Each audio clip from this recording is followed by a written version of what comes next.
Please welcome Dr. Jason Go, a specialist in interventional cardiology. Dr. Go provides outreach services at Sanford Health clinics in East Grand Forks, Devils Lake, and Langdon, where he brings his expertise in cardiology to patients across northern Minnesota and North Dakota.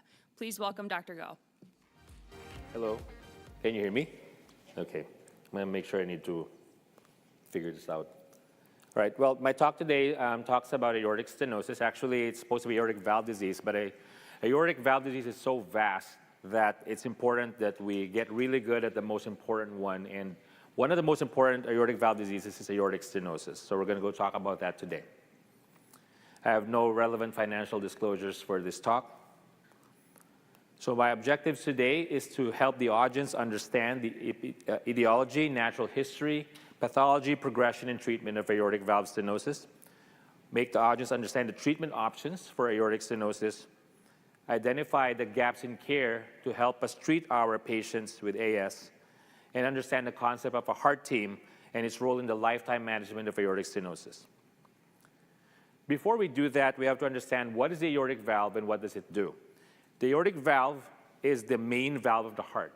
When you understand that the heart are two parallel pumps with a series of valves, you see that there is a left side of the heart, which is red, where the mitral and aortic valves are present, and the right side of the heart, which is blue, where you have the tricuspid and the pulmonic valves.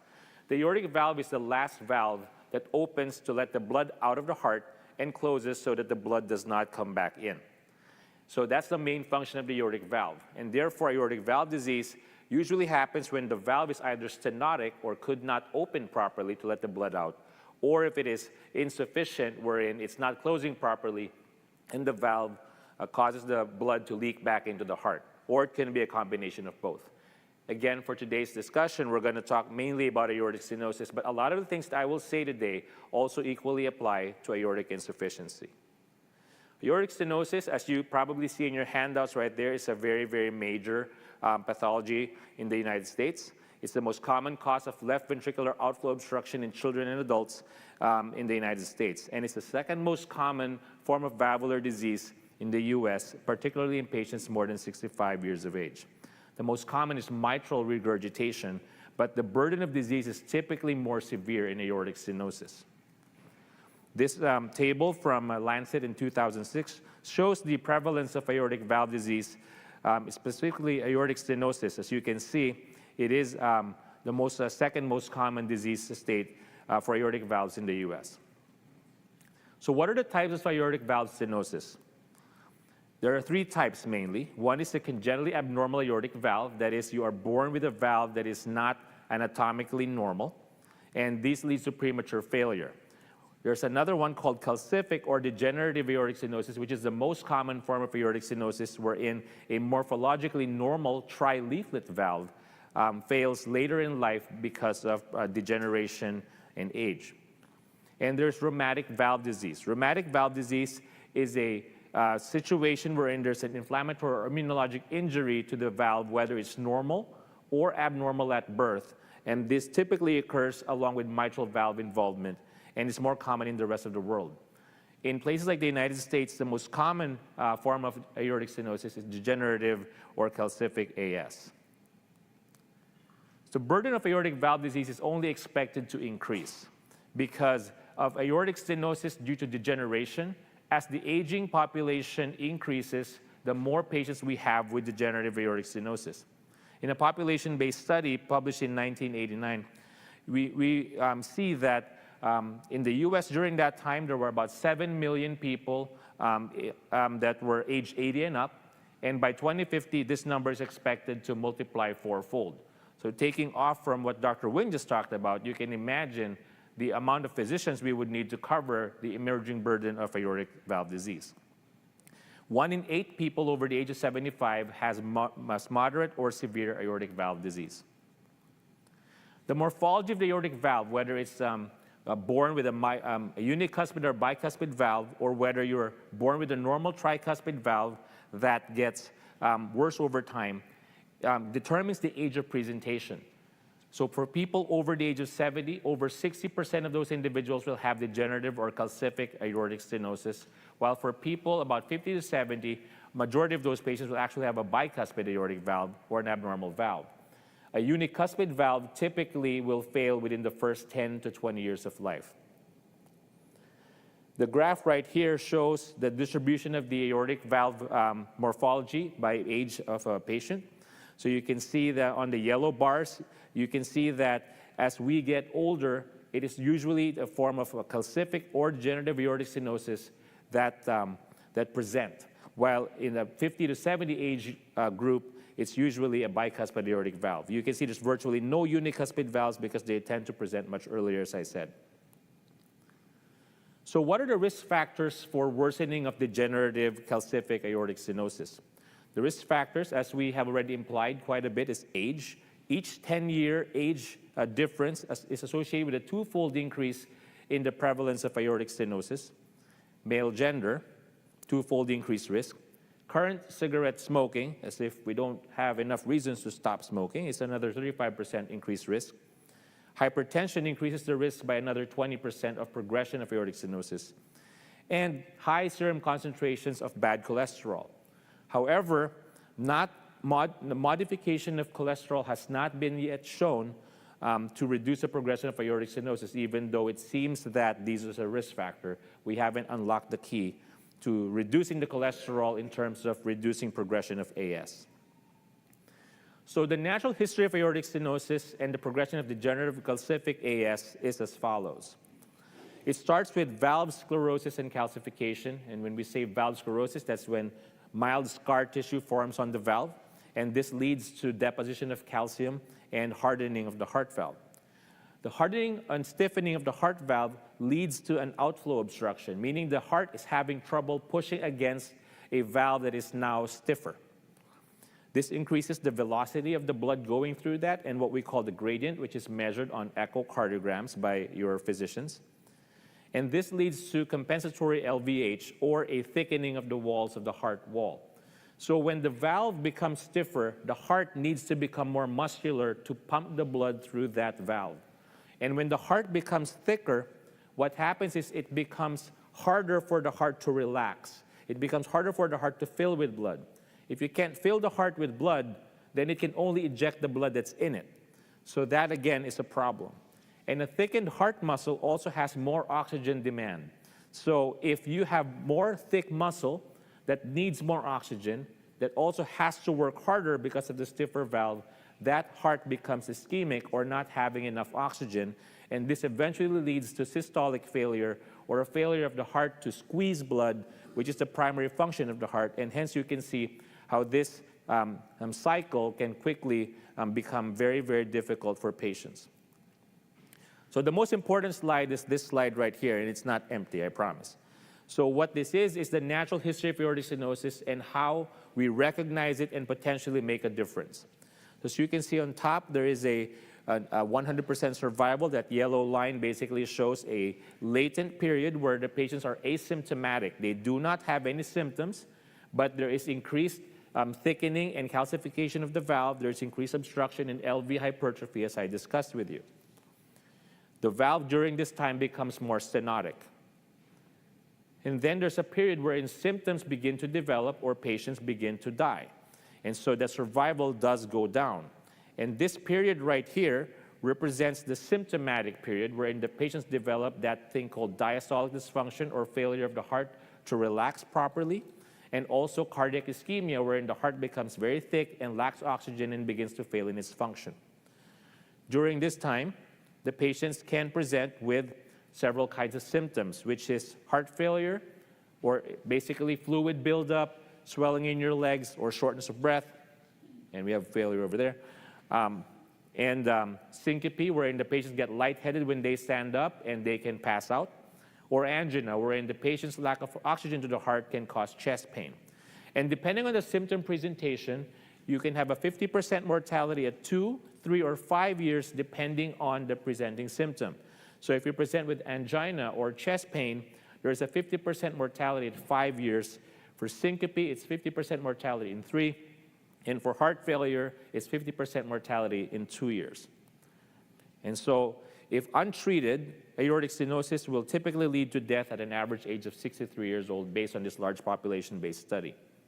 However, we have an opportunity to make a difference. If we do appropriate surveillance and intervene timely on these patients, we can control these symptoms, and with valve replacement, we can extend their survival curves, as you can see here. So how do we manage aortic stenosis? It's important to understand that because the problem is a hardened and thickened heart valve, medical therapy does not treat the main pathology in aortic stenosis. There's no medicine that has been found, no medical treatment that can reverse the changes on the aortic valve. Not yet, anyway. The only definitive treatment for aortic stenosis is that of aortic valve replacement. So we need to replace the pathologic or the diseased valve. And the way we do that historically is surgical aortic valve replacement, or SAVR, or SAVR. And in the last 10 or 15 years, we've developed a technology called TAVR, or TAVI, which is transcatheter aortic valve implantation. Transcatheter aortic valve implantation is a technology wherein a valve can be placed through your groin, typically, or any other large bore artery, on a wire into the heart and deployed inside your body to help replace that heart valve.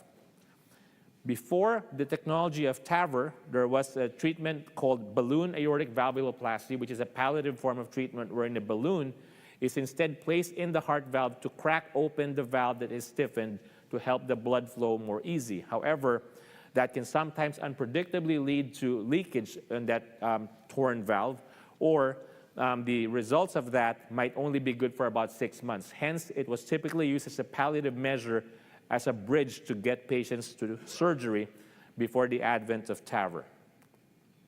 So the evolution of management of aortic stenosis starts with medical symptom treatment, identify these patients so they can either get surgical AVR, and nowadays we perform minimally invasive transcatheter valve replacements, or TAVI. For surgical AVR, what is done is a sternotomy is done and a diseased valve is removed from the heart, and a mechanical or tissue valve is placed in its place. And if you get a mechanical valve, you will need anticoagulation, just like what was discussed earlier. And a tissue valve is placed. You don't need anticoagulation, or only need it for a very short amount of time, but then the drawback would be long-term durability. The picture on the right basically shows a live picture of a tissue valve being sewn into the aortic annulus. A transcatheter aortic valve, however, is different. What it is it's basically an access done through your groin or through your carotid or through a big vein in your leg. And basically, a wire is then put across the aortic valve, and that wire serves as a rail where we bring in a valve structure which is mounted on a stent frame and then expanded into the valve using a balloon. Hopefully this plays. Nope, it did not play. Is there a way to click that?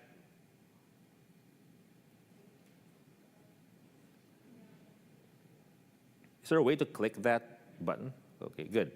All right. So as you can see, here is the valve, which is that rectangular structure in the bottom of the screen, which is being inflated by a balloon, while the heart is being placed in cardiac arrest using a pacemaker. After that, the balloon is then deflated, and the pacemaker is then turned off to allow the valve to begin functioning. So that is how we fix valves nowadays in most patients. Transcatheter aortic valves come in two general types. They are balloon expandable or self-expanding.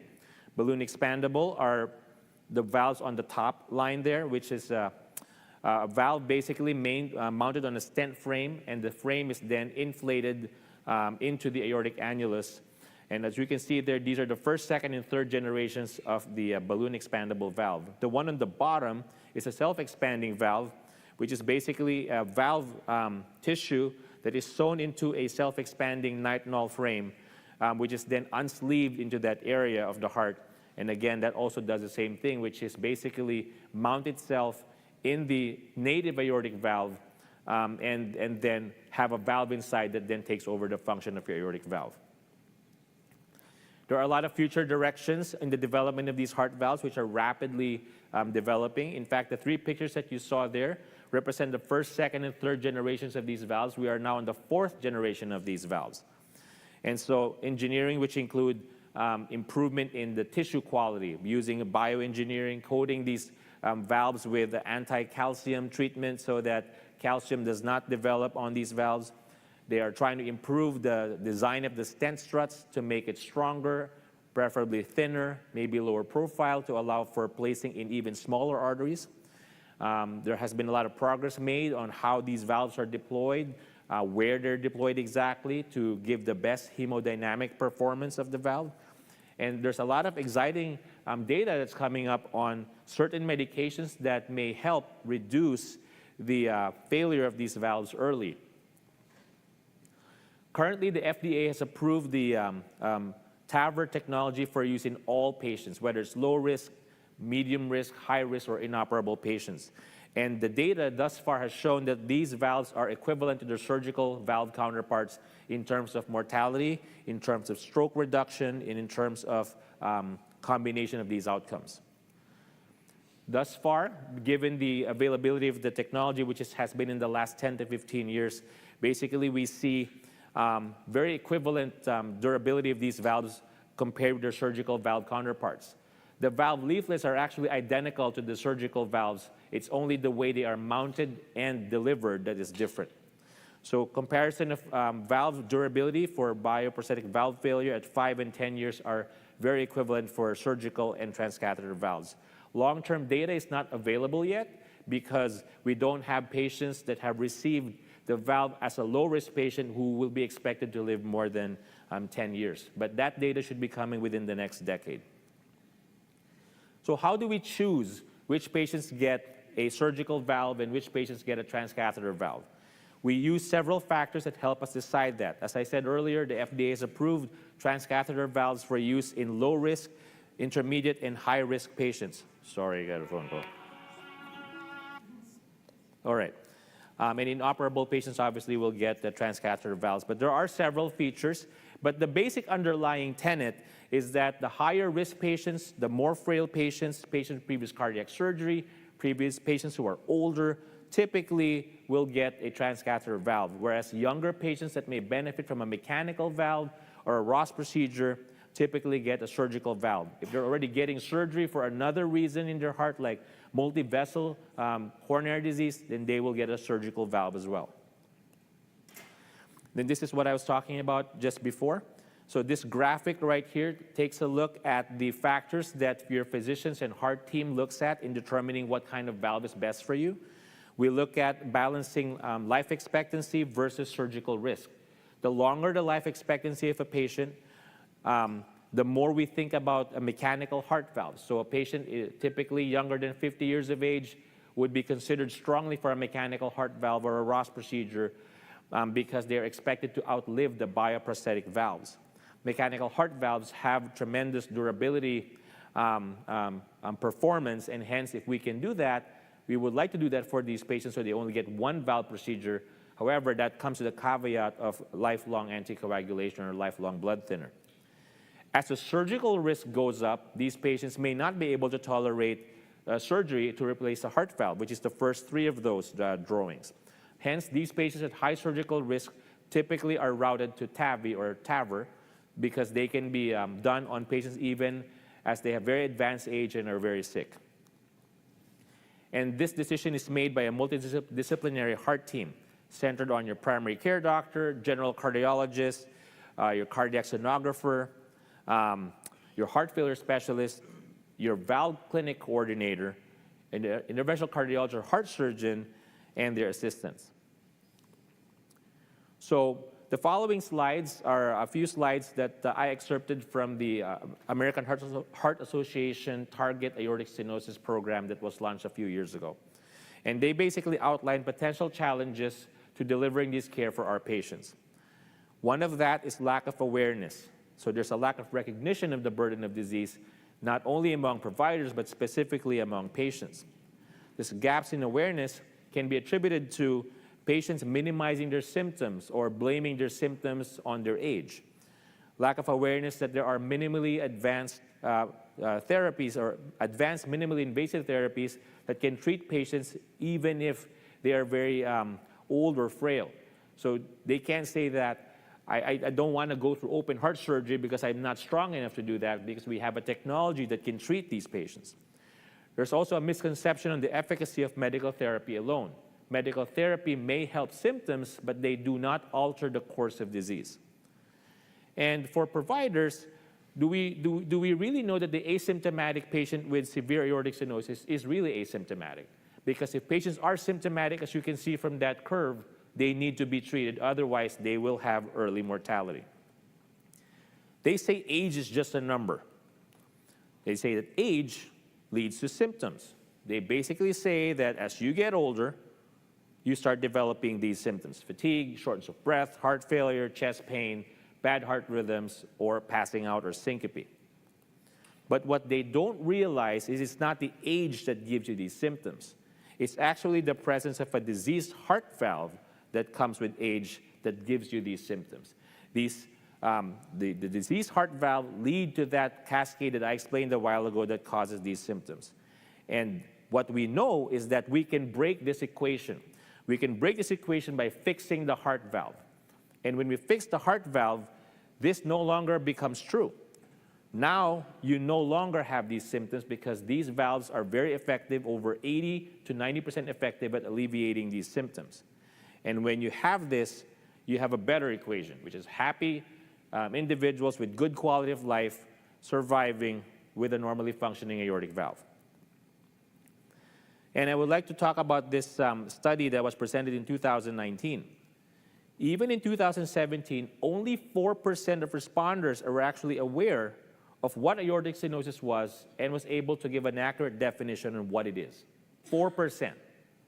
I would hope that after this talk that we would beat that 4%. So that's the first, the gap of awareness among patients. The second is gap in detection and diagnosis. So gap in detection and diagnosis refer to the burden on providers to be able to detect aortic stenosis and properly diagnose it. And you can see that we don't do a very good job of that most of the time. You can see that a study in 1997 basically showed that among graduating medical residents and providers, that the accuracy in detecting aortic stenosis by auscultation is very, very abysmal.